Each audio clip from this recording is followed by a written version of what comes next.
and welcome to the 12th lecture of our Laws of Motion discussion. In this lecture, we'll discuss a very important concept, the concept of pulley. And this comprises of most of the questions in your competitive examination as well as the various books you are going to solve. So आज हम लोग पुली के बारे में सारी बातें discuss करेंगे और अगले आने वाले लेक्चर्स में भी. सबसे पहले पुली क्या होता है? पुली एक सिंपल मशीन है. वो एक पिक्चर आया था 3 इडियट्स कि दुनिया में हर वो चीज जो इंसान के एफर्ट को कम करे उसको मशीन कहते हैं. Everything which decreases the human effort is called simple machine. तो सबको रेंचो का डेफिनेशन याद रहता है, लेकिन वो क्या नाम था उसका, साइलेंसर, उसका डेफिनेशन किसी को याद नहीं रहता. लेकिन हम लोग के लिए साइलेंसर का डेफिनेशन भी इंपॉर्टेंट है. और आगे से जब आप कभी उसका डेफिनेशन सुनिएगा, सही से वो पिक्चर देखिएगा, पिक्चर नहीं देखना, वो सीन देखिएगा, तो उसमें साइलेंसर इस वर्ड का यूज करता है कि कोई भी मशीन जो होता है ना, उसमें बहुत सारा चीज यूज हो सकता है, लाइक इंक्लाइंड प्लेन हम लोग पढ़े, देन पुली, उसके ऊपर स्ट्रिंग लगा रह सकता है. तो ये सारा वर्ड उसने यूज किया है. ठीक है. So what is pulley? Basically एक सिंपल मशीन है जो कि ह्यूमन एफर्ट को रिड्यूस करता है. ठीक है. एक सिंपल मशीन है जो कि ह्यूमन एफर्ट को रिड्यूस करता है. Reduces human effort. कैसे? By changing the direction of force. ज्यादा काम नहीं करता ये, बस एक ही काम करता है, डायरेक्शन ऑफ फोर्स को ये चेंज कर देता है. And bye changing the direction of force it can provide mechanical advantage. Human effort को रिड्यूस करने को ही हम लोग मैकेनिक्स में या मैकेनिकल इंजीनियरिंग में इसको मैकेनिकल एडवांटेज कहते हैं. मतलब वह कोई भी प्रोसेस जिसके थ्रू एफर्ट हमारा घट जाए, कम मेहनत करना पड़े, रिजल्ट सेम आ जाए, तो उस सारे चीज को हम लोग मैकेनिकल एडवांटेज कहेंगे. और पुली यही काम करता है. आप पूछिए कैसे करता है सर? देखिए हम एग्जांपल से आपको समझाते हैं. ये एग्जांपल आपके एनसीईआरटी से ही उठाया गया है. एक बार क्या हुआ, जो राइटर है बुक के, वो एनसीईआरटी तो बहुत लोग लिखते हैं, तो जो राइटर हैं वो जाते हैं एक गांव में, और उस गांव में देखिए एक आदमी था. ये देखिए वो आदमी है, और ये आदमी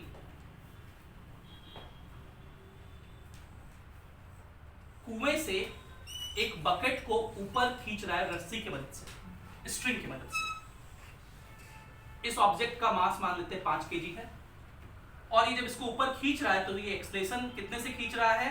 लेट सपोज 2 मीटर पर सेकंड. ठीक है. अब इस सिचुएशन को अगर हम लोग एनालाइज करें, ठीक है, एक फिजिक्स के परव्यू से, फिजिक्स के व्यू से अगर इस सिचुएशन को एनालाइज करें, ठीक है, आम आदमी तो कहेगा कि पानी खींच रहा है, भाई खींचेगा, नहाएगा, कपड़ा धोएगा, यही उसका काम है.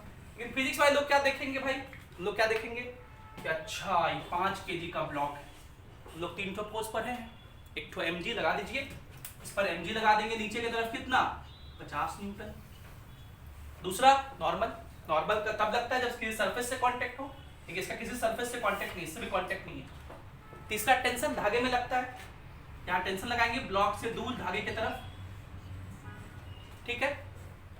ये ब्लॉक ऊपर एक्सलेट कर रहा है 1 से, तो क्या इक्वेशन लिखेंगे इस ब्लॉक के लिए? T - 50 is equals to mass into acceleration, 5 2 जा 10, तो T कितना हो गया? 60 न्यूटन. No problem. अब अगर इस आदमी का एफबीडी बनाए, मान लेते हैं इस आदमी का वजन 60 किलो.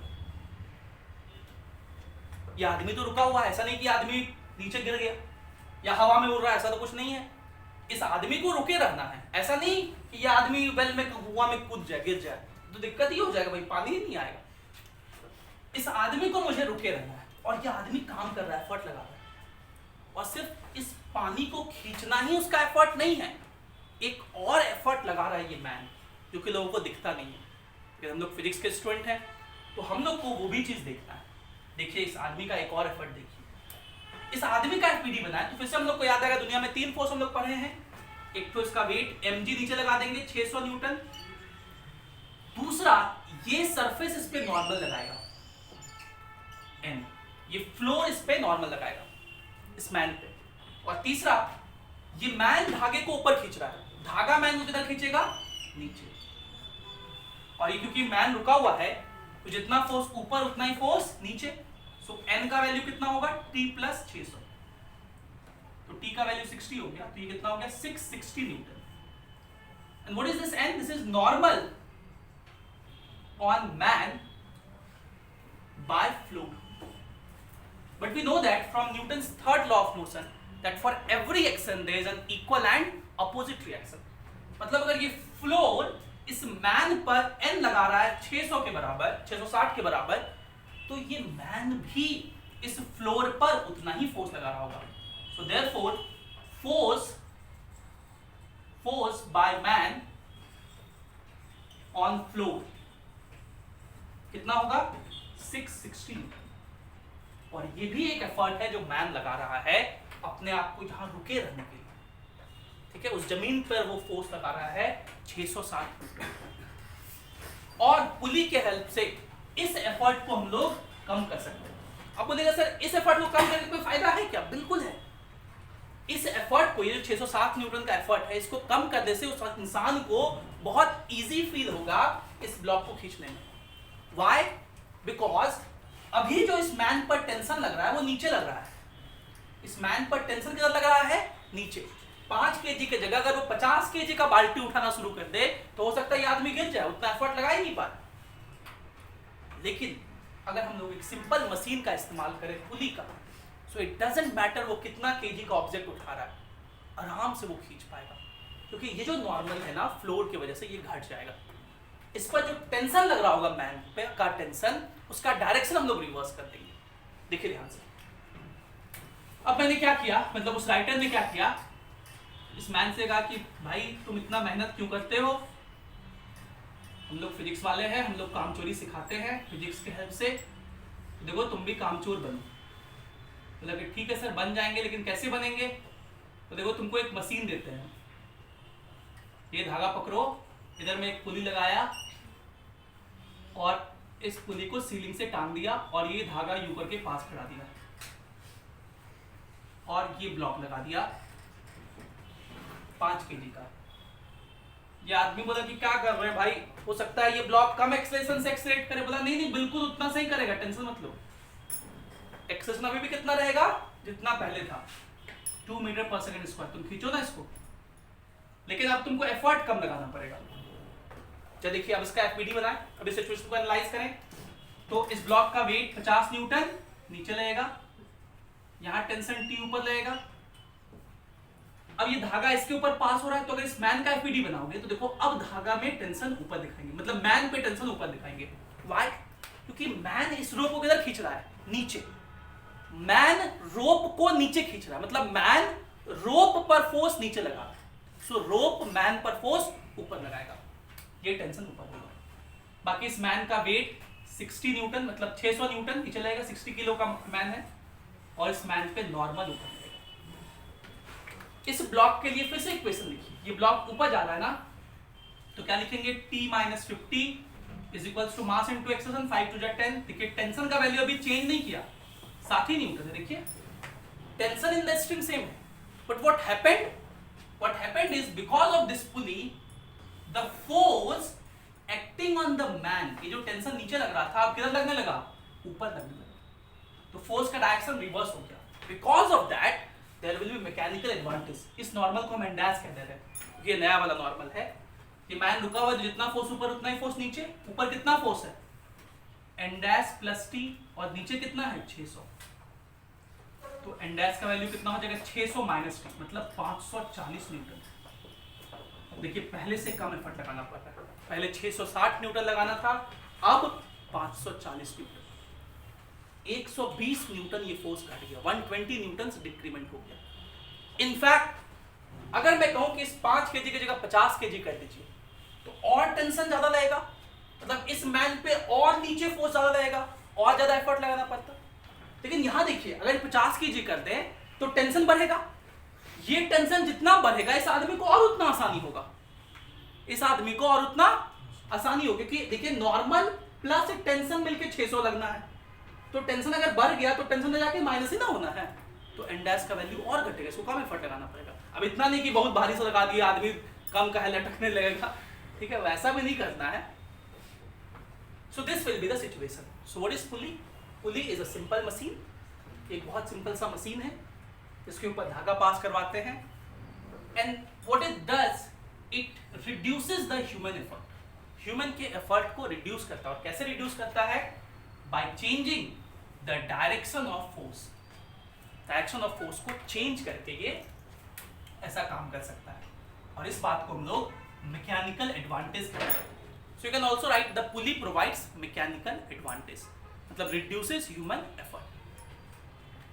एक बात और, हम लोग के सिलेबस में आइडियल पुली है, हम लोग के सिलेबस में आइडियल पुली है।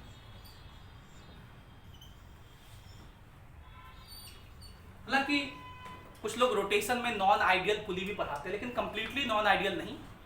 उसमें एक प्रॉपर्टी, हम लोग यहाँ भी फ्रिक्शनलेस पुली पढ़ेंगे, लेकिन आगे हम लोग फ्रिक्शनल पुली भी कहीं कहीं किसी बुक में लिखा रहता है, हालांकि कभी पूछा नहीं आज तक। हम लोग मैकेनिकल इंजीनियरिंग में पढ़े थे कि भाई फ्रिक्शनल पुली में कैसे होता है, उसका एक्सपेरिमेंट करते हैं, ठीक है। तो हम लोग के सिलेबस में मोस्टली जो क्वेश्चन पूछे जाते हैं वो आइडियल पुली पे ही पूछे जाते हैं। और आइडियल पुली की दो प्रॉपर्टी, पहला कि वो मासलेस होना चाहिए, और दूसरा कि वो फ्रिक्शनलेस होना चाहिए। और इस दोनों प्रॉपर्टीज की वजह से दो इंपॉर्टेंट कंक्लूजन निकल के आता है। पहला कंक्लूजन समझिए, अगर हम एक पुली बनाएंगे इस तरह से, जैसे यही वाला पुली है, देखिए इस पुली के ऊपर धागा इस तरह से पास करेगा, और एक धागा ऐसे होगा, ये वाला। अब हम लोग ना पुली का ही एफबीडी बना रहे हैं। किसका एफबीडी बना रहे हैं? पुली का। तो सुनिएगा, बिकॉज ऑफ फ्रिक्शनलेस नेचर, जो धागा पास करता है ना, इसमें थ्रू आउट टेंशन सेम रहता है। मतलब अगर यहां टेंशन, इस धागे को पकड़ के पुली को खींचना है तो नीचे खींचेंगे ना, यहां पे टेंशन अगर टी दिखाएंगे तो यहां पर भी टेंशन टी ही होगा। मतलब through out the string frictionless nature की वजह से टेंशन चेंज नहीं करता। So because of frictionless nature, the tension in string over the pulley remains same, over the pulley remains same। मतलब ये जो धागा इसके ऊपर पास कर रहा है, दोनों साइड टेंशन क्या होगा? सेम होगा। लेकिन अगर आप लोग जानना चाहें तो मैं आपको बता सकता हूं कि फ्रिक्शनल पुली में ऐसा नहीं होता है, दोनों साइड टेंशन अलग अलग होता है, and we have a formula for that. T1 by T2, अगर ऐसा डायग्राम है ना तो दोनों साइड पुली अलग होगा। T1 by T2 is equals to e to the power pi mu होता है, e to the power pi mu। e एक एक्सपोनेंशियल फंक्शन है, पाई बोलते हैं क्योंकि ये दोनों देखिए इस सेंटर पे 180 डिग्री एंगल बना रहा है, ठीक है। एंगल कंसर वो चेंज करता है, एक्चुअली होता है थीटा इंटू म्यू, और म्यू होता है फ्रिक्शन कोएफिशिएंट। आगे हम लोग फ्रिक्शन में पढ़ेंगे फ्रिक्शन कोएफिशिएंट। तो इस तरह से टेंशन ये चेंज कर जाता है, ठीक है। आपको भी याद रखने की जरूरत नहीं है, हम ऐसे ही जानकारी के लिए बता दिए, ठीक है, यूज नहीं करेगा। सो पहला पॉइंट क्या हो गया? बिकॉज ऑफ फ्रिक्शनलेस नेचर, जो धागा इसके ऊपर पास कर रहा है उसमें दोनों साइड टेंशन क्या रहेगा? सेम रहेगा। पॉइंट नंबर 2, ये जो धागा है इसको पकड़ के भी तो पुली को खींच सकते हैं ना, तो ऊपर खींचेंगे। ये हम लोग किसका एफबीडी बना रहे हैं? पुली का। ये एफबीडी बना रहे हैं पुली का। ध्यान से देखिएगा, ये एफबीडी गलती होता है इसमें बहुत लोगों से। ये धागे में टेंशन नीचे, यहाँ टेंशन नीचे, यहाँ पुली पर फोर्स ऊपर, इसको हम लोग टी डैश मान लेते हैं। अब दो केस हो सकता है, अगर ये पुली रुका हुआ है तब तो नो प्रॉब्लम, जितना फोर्स ऊपर उतना ही फोर्स नीचे। लेकिन ये पुली एक्सलेटिंग भी तो हो सकता है, ये पुली एक्सलेटिंग भी तो हो सकता है, इसको ए लिख लेते हैं। But irrespective of the fact whether this pulley is at rest और एक्सलेटिंग, नेट फोर्स इस पुली पे हमेशा जीरो होगा। Why? Because of this massless nature. ये हम लोग जानते हैं कि नेट फोर्स किसी भी सिस्टम पे क्या होता है? मास into acceleration, that is Newton second law of motion, वही तो डिस्कस कर रहे हैं हम लोग। और अगर ये मासलेस है मतलब मास जीरो, सो एक्सेलरेशन हो ना हो, जीरो से मल्टीप्लाई होगा तो जीरो ही हो जाएगा। अगर एक्सेलरेशन जीरो है तो 0 इंटू मास 0, तो 0 ही हो जाएगा नेट फोर्स। अगर एक्सेलरेशन है भी, मान लो 2, 5 कुछ भी, तो 5 गुना मास 0, 0 ही होना है। So net force on the pulley is always 0। Net force on the pulley is always 0। And why this happens? Because of the massless nature of pulley. तो जितना फोर्स हम लोग हमेशा कहेंगे, पुली पर जितना फोर्स ऊपर उतना ही फोर्स नीचे।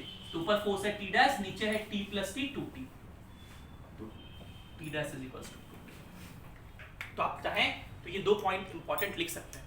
देखिए, because of frictionless nature of pulley, because of frictionless nature of pulley, the tension in string passing over the pulley remains same on the both side, remains same on the both side, and because of massless nature of pulley, comma, the net force on the pulley is always 0. The net force on the pulley is always 0, irrespective of the fact whether the pulley is accelerating or non-accelerating. इसको लिखिए, फिर आगे बढ़ेंगे। अब हम लोग इन बातों को कुछ क्वेश्चन के हेल्प से समझते हैं कि कैसे पुली एडवांटेज प्रोवाइड करता है, कैसे नेट फोर्स 0 होता है, कैसे टेंशन सेम रहता है। इस बात का कैसे यूज करेंगे क्वेश्चन में, वो सीखते हैं। तो क्वेश्चन है, find m so that the 8 kg block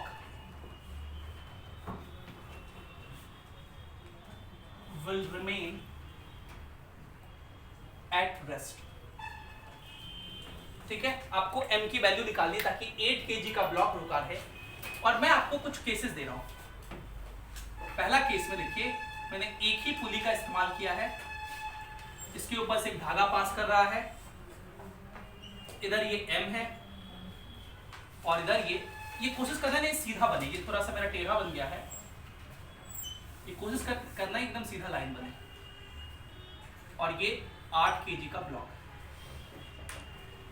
दूसरा केस में आप लोग अटेम्प्ट कर सकते हैं, इसको कीजिए अटेम्प्ट, सॉल्व कीजिए, वीडियो पॉज करके चाहे तो सॉल्व कर सकते हैं। ये दूसरा केस है, देखिए इस तरह से सीधा बनाना है। ये M है,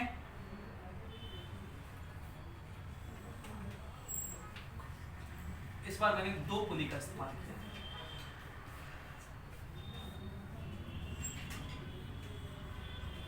ये 8 kg का ब्लॉक है। तीसरा केस ये हो सकता है,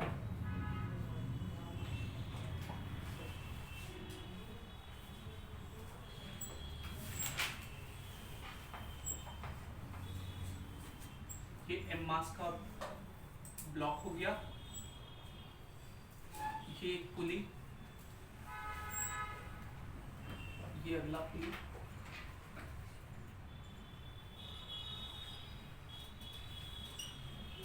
और ये 8 kg हो गया। फोर्थ केस ऐसा हो सकता है,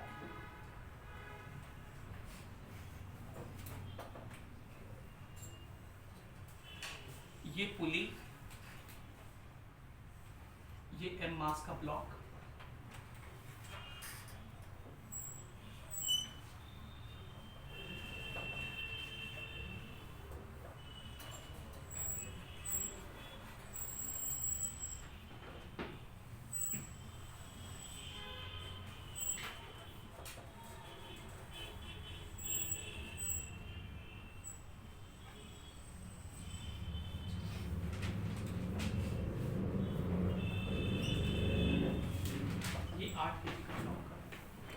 मैंने कुछ 4 सिस्टम आपको दिखाए हैं और हर केस में निकालना है कि ये M की वैल्यू क्या हो ताकि 8 kg का ब्लॉक बैलेंस हो सके।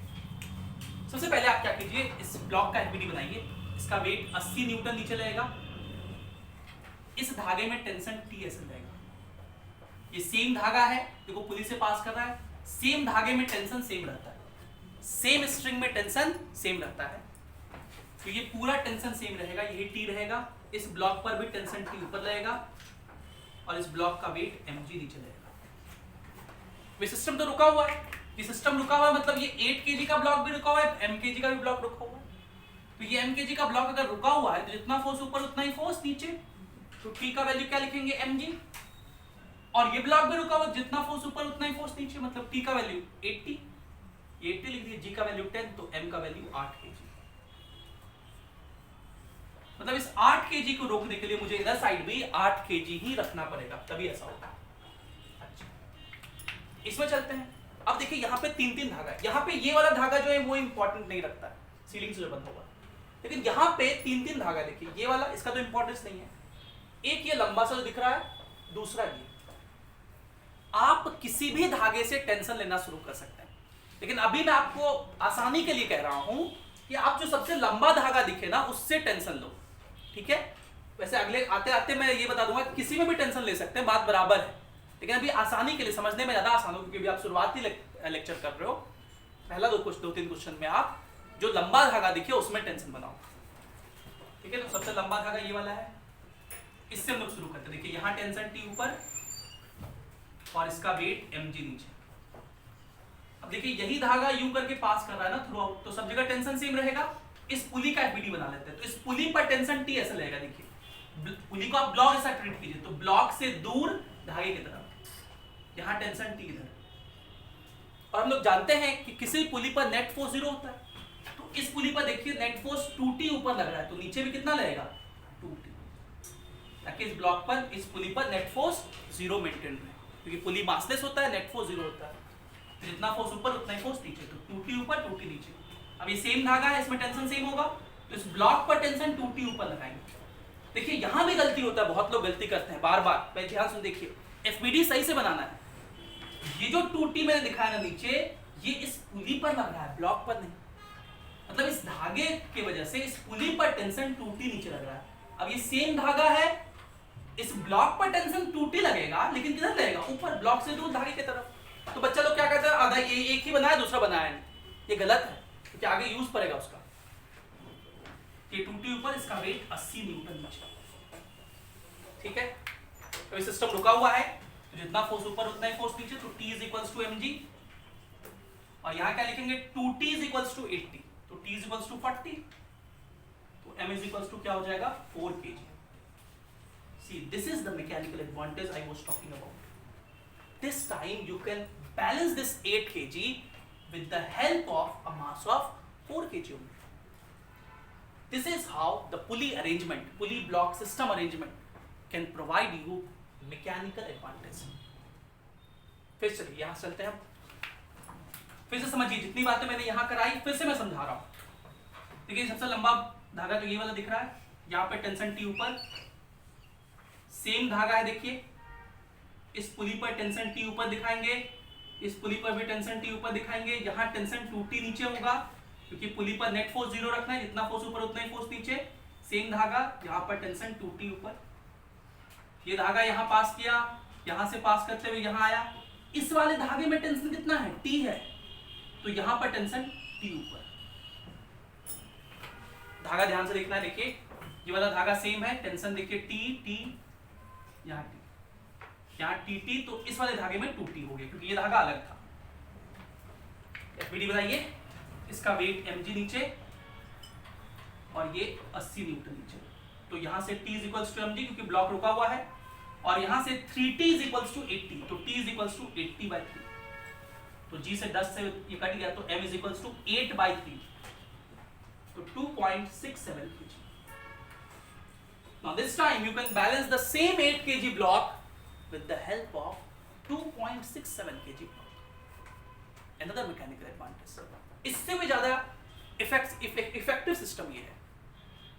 फिर से समझिए, देखिए अब यहाँ कौन सा लंबा धागा है, कुछ भी नहीं कर सकते, तो कहाँ से चले सर, तो मैं जान करके ना, मुझे पता है अगर मैं इधर से चलूंगा तो आसानी होगा, ठीक है, लेकिन मैं जान करके इधर से चल रहा हूँ ताकि थोड़ा सा उल्टा भी आपको समझ में आए। एक्चुअली होता ये है कि इधर से जब चलते हैं तो यहाँ T होगा, यहाँ TT, इसमें 2T हो जाएगा, लेकिन उल्टा चलेंगे ना, देखो क्या होगा, यहाँ से हम लोग चलते हैं, ये 80 न्यूटन, यहाँ T ऊपर, ठीक है, तो इस वाले धागे में यहाँ T नीचे पुली पर।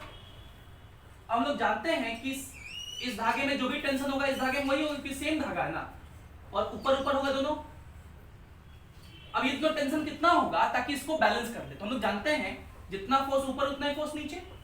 अब ये टेंशन मान लीजिए टी डैश है, तो ये टी डैश, ये भी टी डैश, तो ऊपर कितना हो गया 2t डैश, ऊपर कितना हो गया 2t डैश, और नीचे कितना है t, तो t डैश कितना होगा t/2, तो ये टेंशन कितना हो जाएगा t/2, मतलब ये भी कितना हो जाएगा t/2। तो जब t नीचे हो, दोनों दो भाग में बांटना हो, ऐसे भी सोच सकते ना कि भाई इस पर नीचे लग रहा है t, दो भाग में इक्वली बांटना है, तो t/2 करते चलेंगे। सिमिलरली यहां पर ये धागे में टेंशन कितना है, देखिए t/2, तो यहां कितना हो जाएगा t/4, तो यहाँ t/4 नीचे, यहाँ कितना हो जाएगा t/8, और यहाँ t/8 ऊपर, यहाँ mg नीचे। इसलिए मैं कह रहा था ना कि अभी लंबा वाला में ऐसे चलो, तो कि t/बाय वाले में थोड़ा सा दिक्कत होता है, हालांकि दिक्कत होना नहीं चाहिए क्योंकि मैंने कोशिश की आपको कि पूरा एकदम एक चीज समझा सकूं कैसे आया, ठीक है। लेकिन अगर दिक्कत हो आपको तो आप चाहो तो यहाँ से शुरू कर सकते हो, लेकिन कोशिश कीजिए कि दो तरीके से करें, यहाँ से भी टेंशन शुरू करके यहाँ तक पहुंचे 8t आना चाहिए, और इधर से करें तो t से चल के t/8 तक पहुंचे। आंसर सेम होगा दोनों केस में, लेकिन टेंशन का दिखाने का तरीका अलग है, ठीक है। ये सीखना है आपको धीरे धीरे। तो ये ब्लॉक रुका हुआ, जितना फोर्स ऊपर उतना ही फोर्स नीचे, तो t/8 = mg, ठीक है। और ये ब्लॉक भी रुका हुआ, जो t का वैल्यू 80, तो 80/8 हो जाएगा, 80/8 = mg, तो 8 और g से डिवाइड हो, तो m = 0.8 kg। Another mechanical advantage. Now this time, sorry, ये 8 कटेगा 10, ये 10 से कटा 1 kg। सॉरी, ये कितना होगा 1 kg। Another mechanical advantage. Now this time you can balance the 8 kg block with the help of 1 kg only. So एक सवाल बहुत बार बच्चे पूछते हैं कि सर ऐसा नहीं बहुत सारा पुली लगा दे मतलब 0 kg से रुक जाए, नेवर। देखिए हो क्या रहा है ना, घटते जा रहा है, लेकिन एक प्रोपोर्शन में घट रहा है, इसको छोड़ दीजिए। लेकिन ये जो सिस्टम है ना, इसमें हमेशा 2 टाइम्स घटते जाता है। जैसे अगर 2 पुली मैंने इस तरह से लगाया ना, देखिए 8 का आधा 4 हो गया।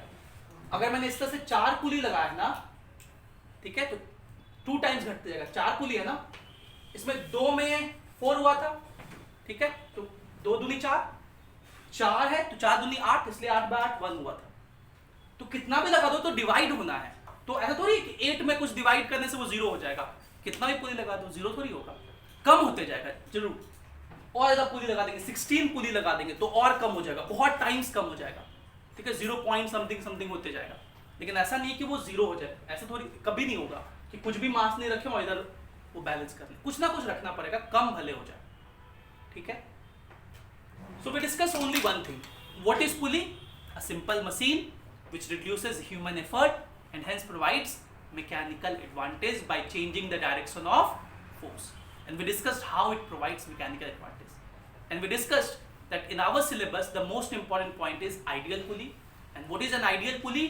A pulley which is massless as well as frictionless. Because of frictionless nature, the tension in the string passing over the pulley remains same. And because of massless nature, because of frictionless nature, the tension in the pulley, the tension in the string passing over pulley remains same. And because of massless nature, the net force on the pulley is always 0. Right? So this completes our today's lecture. With this, we will meet in next lecture. Thank you for being with us. Have a great day.